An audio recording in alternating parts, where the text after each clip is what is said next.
dans 5 ans, c'est forcément une question dont vous avez déjà entendu parler. Et je peux vous dire que cette question, elle va rejoindre la liste des questions redoutées par les candidats parce que forcément, c'est pas évident d'y répondre. Alors attention, hein, message spécial à tous ceux qui prévoient de dire aux recruteurs, aux managers, aux PDG, moi dans 5 ans, je me vois à votre place. Je peux vous garantir que c'est vraiment pas la meilleure façon de répondre. Pourquoi? Parce que ça correspond pas du tout à ce qu'attend le recruteur avec cette question. Et vous m'avez sûrement déjà entendu dire qu'à partir du moment où vous savez ce qu'attend le recruteur, vous savez aussi quels arguments préparer. Donc forcément, maintenant je vais vous dire quelles sont les attentes du recruteur.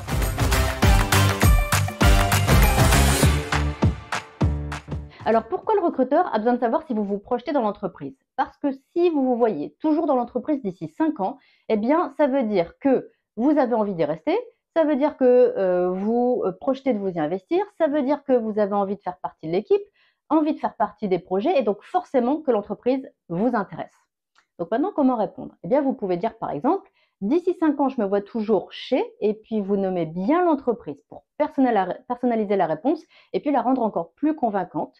Et vous ajoutez parce que plus votre argument. Donc par exemple, parce que c'est une entreprise qui innove sans cesse et ça, c'est le moteur dont j'ai besoin au quotidien.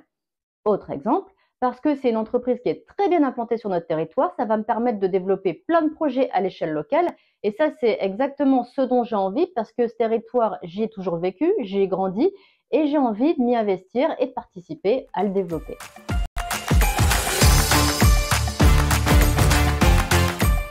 À quoi ça sert maintenant de montrer au recruteur que vous vous projetez sur le poste? Eh bien, globalement, c'est les mêmes raisons que pour l'entreprise. Parce que si vous vous voyez toujours sur le poste d'ici 5 ans, eh bien, c'est que le poste vous intéresse et c'est que vous prévoyez d'y travailler pendant plusieurs années. Donc forcément, le recruteur, ce qu'il va entendre derrière tout ça, c'est que lui, il n'aura pas besoin de recruter d'ici 1 an ou 2 à ce poste. Donc maintenant, comment répondre? Eh bien, vous pouvez dire par exemple, d'ici 5 ans, je me vois toujours au poste 2 et puis encore une fois, vous rappelez bien l'intitulé du poste pour personnaliser la réponse et avoir l'air encore plus convaincant, plus authentique, parce que plus votre argument. Donc par exemple, parce que ça correspond exactement à mes attentes en termes de diversité des missions. Autre exemple, parce que ce poste va me permettre d'utiliser mes compétences, de les développer et même de me challenger au quotidien.